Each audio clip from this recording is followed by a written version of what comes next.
Po për mu politika, gazetaria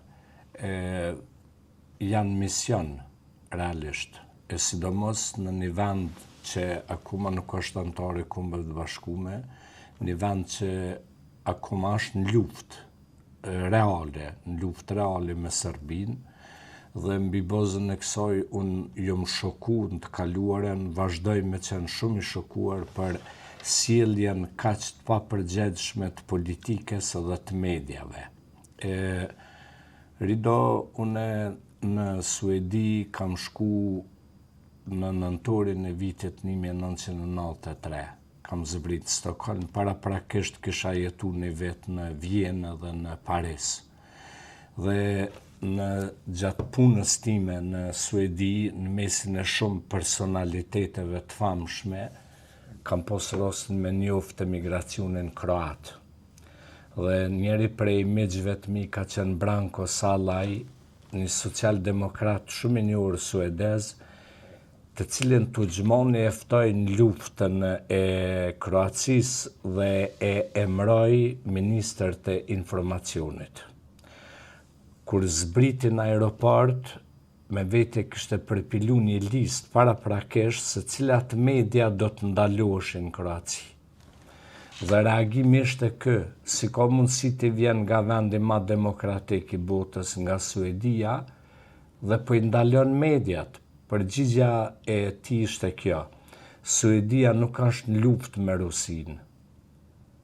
Kroacia është në luftë me Serbinë.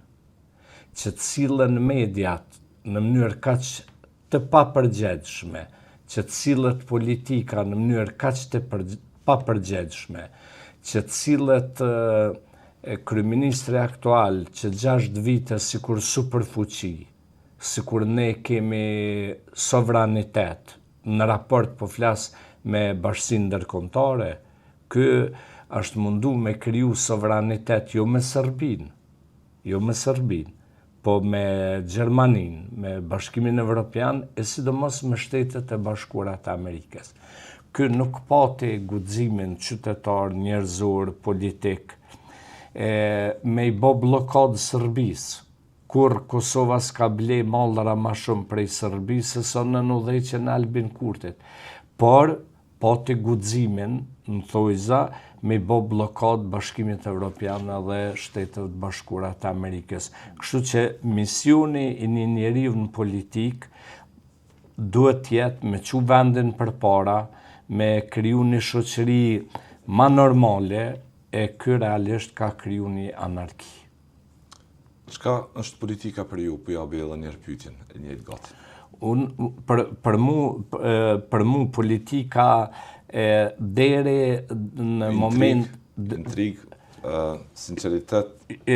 Po, pikrisht pse unë e ku marr politikën si sinceritet, edhe si mision, kam dështu në politikë. Për arsye se gjatë kohës kur ne kam qenë deputet vitit 2018-2019, ku mendu që kur opozita e ka drejt, duhet me mbështet opozitën. Ka marrë me një mentalitet politike suedeze, që ku mendu që deputeti i Lidhjes Demokratike të Kosovës që vjen nga Istogu, ose i vetëvendosjes që vjen nga Gjilani, por ngritet në foltore dhe kërkon që një projekt i ujësillësit duhet me u bon Gjilan, për shembull, ose një stog, unë ku mendu që duhet me mbështet. Unë nuk e kam mendu dhe nuk kam vepru në logjikën e deputetëve të kuvendit që opozita me thonë bora e bardhë, ose pozita duhet me thonë bora e zezë. Duhet me kundërshtu çdo gjë. E ku marr politikën si një luftë të mendimeve dhe në fund si një kompromis.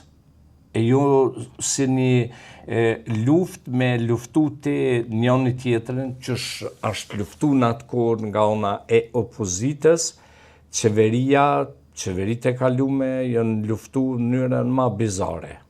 Unë ndryshe ku marr Edhe sjellja ime në parlament ka qenë krejt ndryshe. Për shembull, unë kam menduar që pozitë dhe opozitë duhet bashkohemi për me çu përpara radio televizionin publik të Kosovës, për me caktu normën e pagesës, që ka krejt bota, që ishte 2 euro gjys nga qytetari, vetë vendosja na e sabotoi këtë, edhe konkretisht me urdhrat e Albinit, Valon Ramadani, unë e kam mik privat, por ai ka qenë, vetëvendosja ka qenë pengesa kryesore që radio televizioni publik sot e kësaj dite është në krizë të thellë ma thellë. Unë e kam pas thonë për shembull që jo ai buxhet që i ndahet të kësë 16 miliona, 18 a 20, po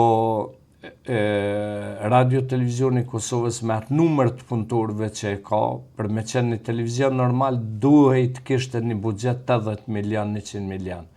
Po pastaj mekanizmi i kontrollit për mes me vjedh është tjetër muhabet. Që se nëzan dikan duke vjedh buxhetin paron publike taksa paguzve, atëherë duhet me fut në burg, duhet me qenë dhe shkeme tjera tjera.